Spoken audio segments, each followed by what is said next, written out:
Good afternoon, everyone. Thank you so much for stopping in and joining in the fun. Uh, I was watching a video from One Rental at a Time, and shout out to the Michael Zuber.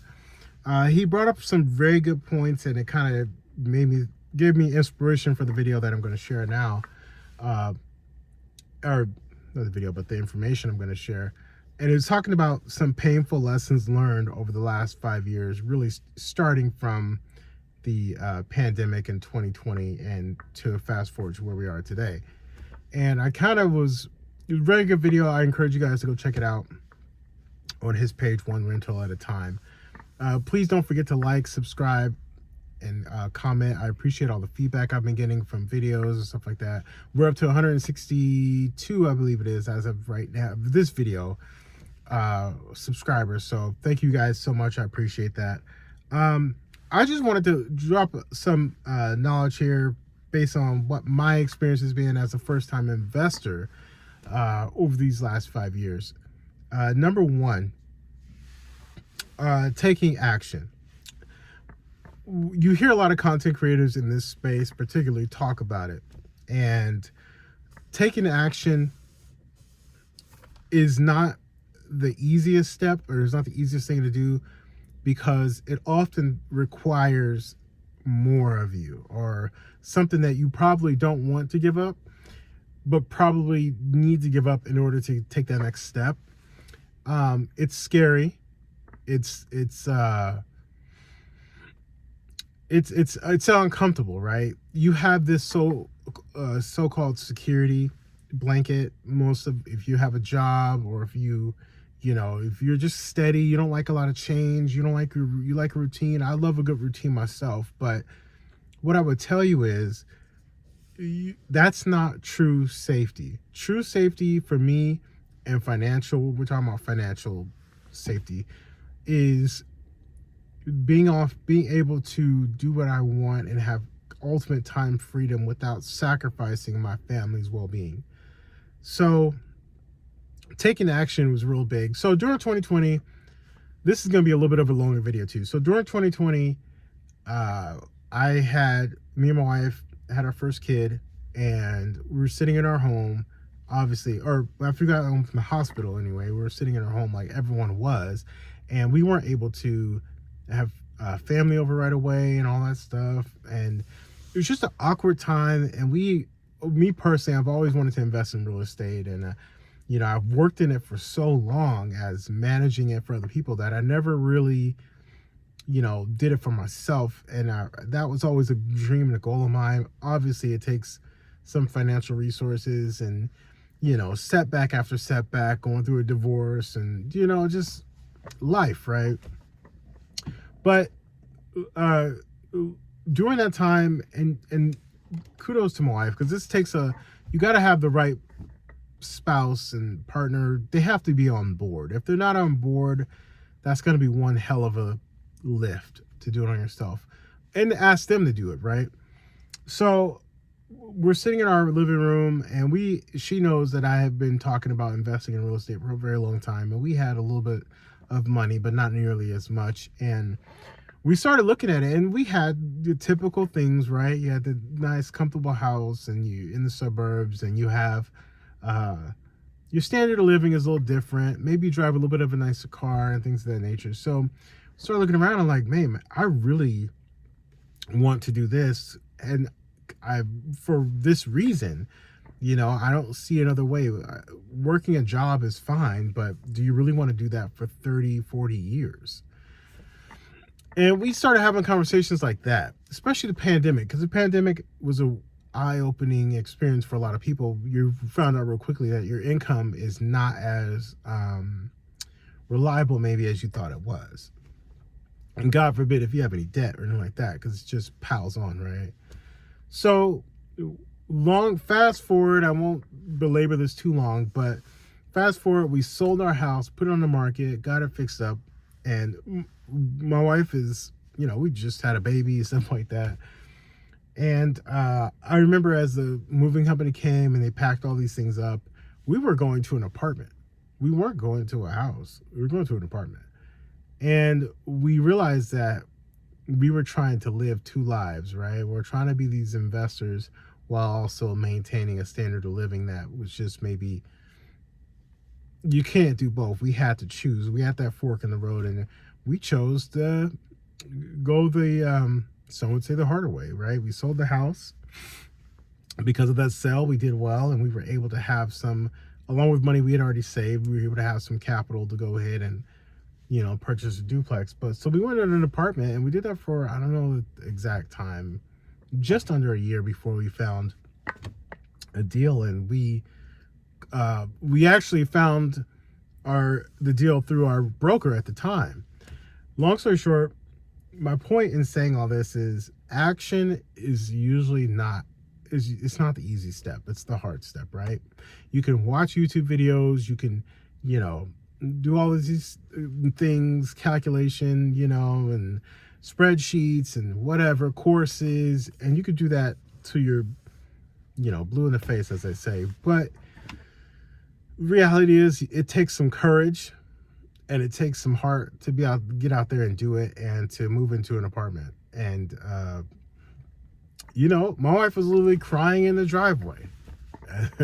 That's where we bought our kid home, and that's where we stayed there during the pandemic and all that type of stuff. I say all that to say, like, it takes some radical moves, right? So we found a duplex, we renovated it, did all that good stuff, and we own it till to this day. And it came out, I'm proud of the work. It came out very great. And all those steps were necessary to get us to this point. So taking action, that's number one. Number two, just moving along so we don't make this video too long. Number two, living below your means. Because we did this step, we also realized that we had to trim back. We had a nicer luxury vehicle. We sold it. And because we sold it, we were able to actually get more for what we paid. Or not more, but I think we got a little ahead, basically. And we actually did walk away with some additional funds because of that. But sorry, my light's on. That taught us a good lesson, right? You don't want to have something before you're ready for it, right? So we were willing to make those drastic life changes and be okay with it. I mean, this car that I'm in now is a 2006. Works fine. I'm happy. It gets me point A to point B. I don't care. So living below your means and budgeting. If you would take the time, if people out there would take the time to know what your monthly nut is, right? Whether it's 6,000, 7,000, 8,000 a month, whatever it is, 5,000. Know what that number is and work towards it. It's really that simple. And most people will tell you, if you want to retire, don't retire until you 2 times, maybe 3 times make what you need. So if it's, for easy math, 5,000, okay, don't retire till maybe you get 15. That way you have a buffer there. But my point is, you're not going to make 15 out of the gate, no. But one deal at a time, you will. But you don't know that information until you know what your outgo is and what your income is. And then try and, like they say, 10x your discretionary income. So living below your means is a big lesson for us that we had to learn. We're still learning it, and we're still doing it, operating it. Number 3, don't be scared. Is it scary? Absolutely. There's nothing more that will shake you to your core and keep you up at night, sweating bullets, knowing that everything is riding on what you're doing. I was a little bit more aggressive. I wouldn't encourage people to be more aggressive. I had a good network of people and still mess some stuff up. When you're first starting out, just go slow, find some good people to be around and go for it. And again, this kind of goes back to number 1. Once you don't be scared, take action, trust your work and trust yourself and trust the process, because it's going to be a process. Number 4, just real quick to put a bow on that, to not be scared. every 10 years the world is ending, right? Someone has something's going to happen. We're in a nuclear war. We're going to be in, hurricanes and whatever's obliterate, apocalypse. There's always going to be something. What is the risk of investing? And okay, the world's in, you die broke. It wouldn't change anything anyway, right? What do you what have you got to lose? I'm always scratching my head with people who maybe want to improve their situation, don't have any money, but when you tell them what it takes to do that, they tend to get scared and emotional about it and like, oh, but like you don't have anything now. Good news is you know how to live on nothing. So go ahead and go for it. It's my thinking. Maybe I'm broken. Number 4, seek out the knowledge and don't wait. Knowledge is key. Once you have the knowledge, once you know, okay, this is what my monthly expenses are, this is my income, okay, I have X amount of dollars to invest, so maybe I'll do this and I'll buy this and I'll maybe buy a business or buy a property or invest in the stock market, whatever that is. Find that thing that gets you excited, gets you up to fight. Once you find that, go for it. Don't just, don't procrastinate and don't get so stuck on the knowledge piece that you just forget to actually do the work. Number 4, network. A lumberjack landlord often will say your network is often reflective of your net worth. That is so true.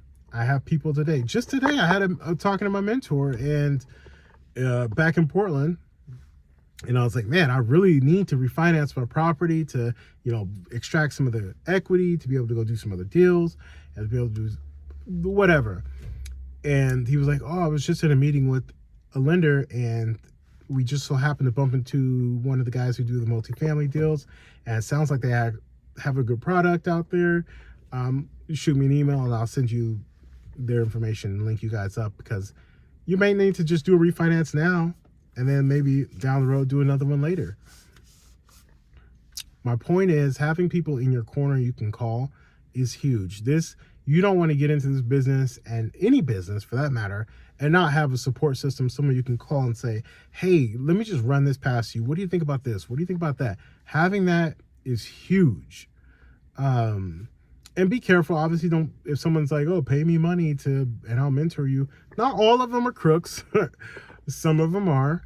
But sometimes a 2-minute phone call gave you the answers you needed.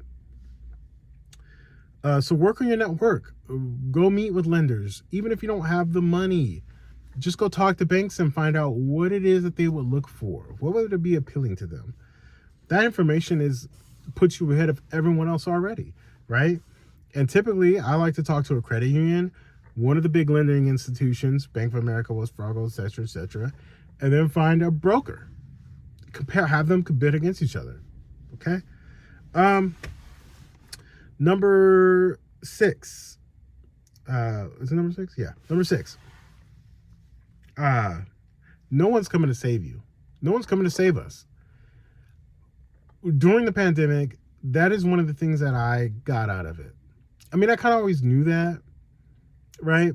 But as you start to look around, you see some of these cities and some of these counties and states are going bankrupt or they're insolvent. They don't have the money to pour into their social programs and things of that nature. If you do fall on hard times, it's often harder, right? So why not start preparing now? Because hard times are coming, but hard times never last, good times never last. It's always something in between.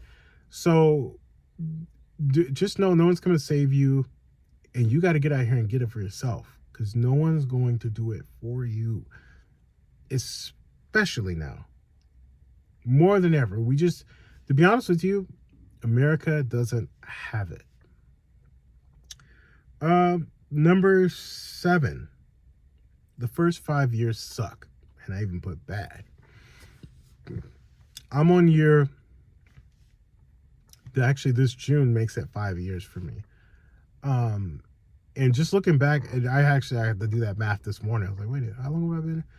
This year marks 5 years for me, especially this June, and it has been a roller coaster. Just to summarize it, 2020 first kid, moving to the apartment,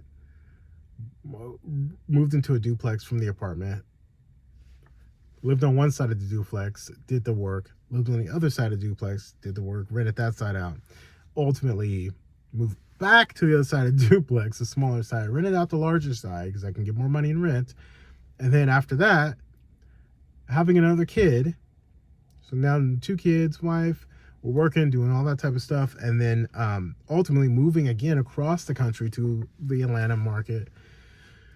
New job, new scene, new everything. Renting a house, re-renting my other side that I moved out of the duplex, managing it long distance, you know, starting a new life here, meeting new people, and just all the things. And, you know, there's never enough money. Seems like every time you turn around, it costs $20 for a kid or $100 for a kid or something like that. And now I'm like, man, 5 years goes by so fast. And these last 5 years, I will say, have been the hardest just because of life and in trying to invest and start having a dream and trying to work towards it. But I'm not going to let that stop me. I'm going to keep going. And I know as soon as some things fall my direction, it's going to change just like that. My whole situation is going to change. And when it does, I'll be able to look back and say, wow, man, that was a... And sometimes you have to encourage yourself, and you have to get on YouTube and look at people who have done it and just know that there's light at the end of the tunnel, and it's not a train coming for you, but there's hope. It's not easy. Don't get into anyone who's telling you real estate is passive and it's easy and blah, blah, blah, blah, blah. No, it is not easy.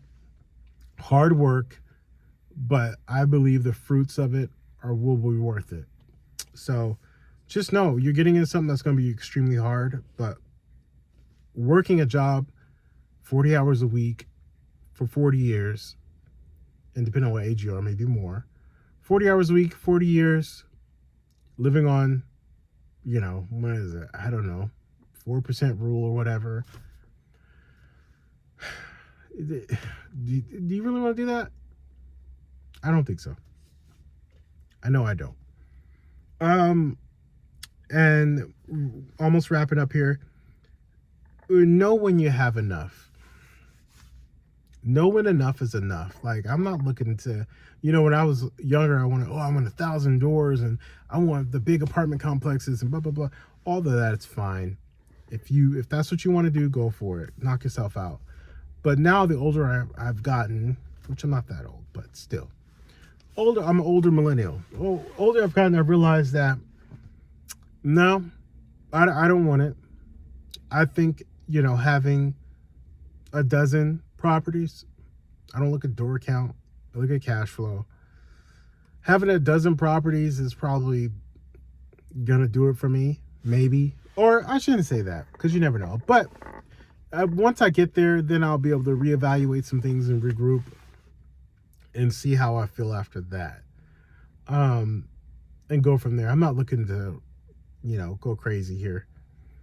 Because I just, I don't, it's not something I desire to do. I'm not looking to, you know, I just need to take care of the family and get some time back. That's all. So just know when enough is enough. Know when your number's a number. And, you know, I'm not trying to be a billionaire or anything like that. And my last point to wrap this video up, because it's kind of long here. Once you get to that mountaintop and you are at that cruising altitude, it's probably best to, as I like to say, throw the rope back or to give and to find ways to give back and pay it forward. I know I've had lots of people in my journey help me, and that's something that I would look to do in the future once I get to that point. And I was even telling my wife the other day, I was like, I don't even want to raise rent. I mean, obviously, you know, because of taxes and like that, you gotta raise rent, but if I was able to help someone out, I would love to do that, just because if I've already made the money and I've already been successful, you just got to know when enough is enough and when to give back. Hopefully this is helpful to you. Hopefully it's inspiring you. But these are just lessons learned from going through a hard season of life and a lot of transitions and moving parts. You could do it. Get around a good group of people, investors who are doing the same thing, and put your backs to the plow and go for it. So hopefully this is helpful. Please like, subscribe if you watched this long. I appreciate you. Thank you so much. Take care until next time. Have a good one. Bye.